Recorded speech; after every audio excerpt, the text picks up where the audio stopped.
Today, June 6, 2024, marks the 80th anniversary of D-Day. The anniversary serves as a reminder that wars are a fundamentally human endeavor. Our social media feeds are filled with images of American service members heroically storming the beaches of Normandy and accomplishing the impossible. We think about their sacrifice, but what we don't tend to think about is how the nation went about mobilizing the human capital necessary to address a truly existential threat. 16.4 million Americans fought in World War II. Over 10 million men were drafted into service, the largest conscripted cohort in the nation's history. The United States moved away from conscription to the all-volunteer force in July of 1973. The AVF provides and continues to provide the nation with the most professionalized fighting force in the world. The quality of those who currently serve is higher than the mixed force of professional and conscripted service members that preceded the AVF across a range of metrics, including educational attainment, physical performance, and mental aptitude. It has provided a degree of predictability across the force, service members who have the tactical proficiency to accomplish their mission, and the experience to understand their commander's intent in high-stress, high-stakes environments. Across the international landscape, the concept of conscription, once relegated as a mobilization tool of a bygone era, is undergoing a massive resurgence. In part due to Russia's invasion of Crimea in 2014, and its full-scale invasion of Ukraine in February of 2022, we've seen a return or increase in conscription across European countries. Rising threats posed by the revanchist CP in the People's Republic of China are similarly resulting in Asian nations doubling down on their conscription models.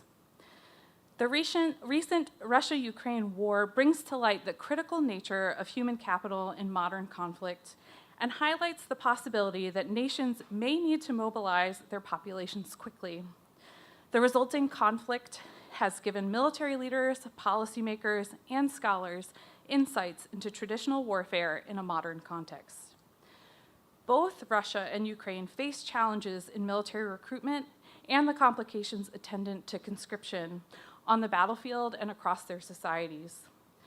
Both sides have experienced high casualty rates, and both are exhausting the soldiers who entered the war early on. Changes to law and policy, including adjustments to age minimums and maximums, revisions to medical and physical standards, and harsher punishments for draft evasion are intended to fill human capital requirements. But as Russia's invasion of Ukraine continues into its third year, these efforts generate much-needed manpower to sustain a protracted conflict are falling short. This modern conflict makes evident that despite the pace of technological development, the execution of war continues to be a fundamentally human effort, not unlike the Normandy invasion. While Ukrainian policymakers intended to return to a volunteer force in the mid-2020s, the circumstances changed when Russia launched its full-scale invasion of the country in 2022. Ukraine instituted martial law and barred men ages 18 to 60 from leaving the country. In the first year of the war, more than 28,000 Ukrainians joined the National Guard's offensive guard assault brigades. However, as combat slogged on and the front ground to a halt, fewer people volunteered to fight. Efforts in the last few months alone aimed to identify every draft-eligible man more easily and lowered the age of conscription from 27 to 25. For its part, Russia faces a similar military manpower crisis. While all Russian men ages 18 to 27 are liable for 1 year of conscripted service in the military, that service has been dependent on call-ups from the president. When Russia launched its invasion of Ukraine in 2022, many of the existing forces were poorly trained, poorly equipped conscripts. Conscript inductions occur twice a year in Russia, in the fall and the late spring. The September 2022 mobilization of conscripts shook public confidence in a popular war and led to nearly 1 million men fleeing the country. The result is that Russian leadership is actively seeking ways to enlist more contract soldiers, aware of the social constraints attendant in any future mass call-ups. From an operational standpoint, as Russian casualties mounted over the course of the war, new conscripts have been sent to the front lines with less training than required, leaving them unable to comprehend basic tactical commands. But Russia and Ukraine are not the only nations reconsidering conscription models. 74 countries have a provision for conscription in their laws, and at least 66 countries actively conscript individuals into military service, though those terms of service vary by nation. Moreover, change is afoot as nations reconsider what may be required of their human capital. In Europe, nations are observing what is happening in the war and taking notes, especially those bordering or near Russia. In August 2016, Norway implemented universal conscription, including for the first time the conscription of women. Sweden reauthorized selective conscription in 2017, moving away from an all-volunteer model it established in 2010. Lithuania reintroduced conscription in 2016 after removing it from the law in 2008, and Latvia reintroduced conscription in January 2024 after removing it in 2006. Denmark is actively considering tripling the number of annual conscripts, and just last week, Estonia made defense training mandatory in all secondary schools. France, which ended conscription in 1996, Germany, and the UK are all re-engaging with the potential for a return to conscription. Similar reconsiderations of conscription are taking place in Asia. In 2022, the president of Taiwan announced the extension of conscription from 4 months to 1 year, citing concerns about China's military threat. In South Korea, universal male conscription has been in place in 1957 for all 18-year-old men, even, as we saw last year, for male pop stars. For its part, the PRC revised its military service law in 2023, enabling the government to re-enlist retired military personnel and made provisions to draft soldiers more easily in the event of an emergency. So what is the United States to make of all of these uncomfortable trends and sobering questions raised by conscription across the globe? For the first time since the Cold War, the United States faces a threat from a great power competitor. Advanced threats, particularly the pacing threat of the People's Republic of China, have the potential to escalate at an order of magnitude that would yield the U.S. all-volunteer force combat ineffective in a matter of months. The stakes would be high in such a conflict and may yield a result so existential that the President and Congress may be put in the position to pass a draft, something that would require all of their political capital.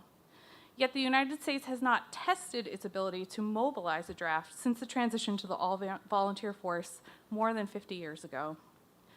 While no American president, member of Congress, military leader, or citizen desires the level of conflict that would require a draft, as Americans, we should all agree that the systems, structures, and processes for implementing a draft must function if we ever faced a threat so existential that it required the employment of such a severe option.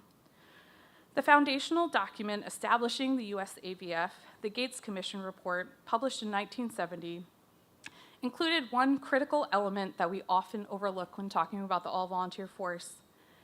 In assessing whether the United States should move away from conscription and embrace the all-volunteer force, the Commission firmly concluded that the nation's interests would be better served by an all-volunteer force supported by an effective standby draft than by a steady-state mixed force of volunteers and conscripts.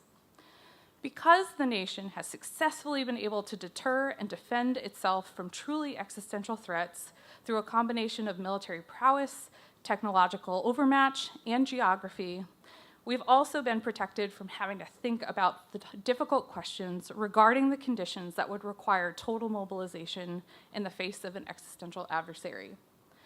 Yet thinking about, planning for, and signaling our nation's ability to sustain the human capital requirements necessary to succeed in a protracted conflict are critical to our nation's deterrent capability. Addressing the hard and uncomfortable questions in peacetime can establish effective and efficient systems, practices, and policies that would serve the nation when it mattered most. We are used to addressing these hard existential questions when it comes to the value of developing and signaling our capabilities in terms of platforms, munitions, and industrial-based capabilities, as we aptly heard in our last panel. We must also consider the uncomfortable, provocative, and sobering questions of the nation's human capital capabilities when thinking about deterrence. We here at CNAS have been thinking seriously about this exact question for the last few years as the nation celebrated the 50th anniversary of the all-volunteer force last July. We'll be releasing a major report on our findings here on June 18th, so I will put that plug out there.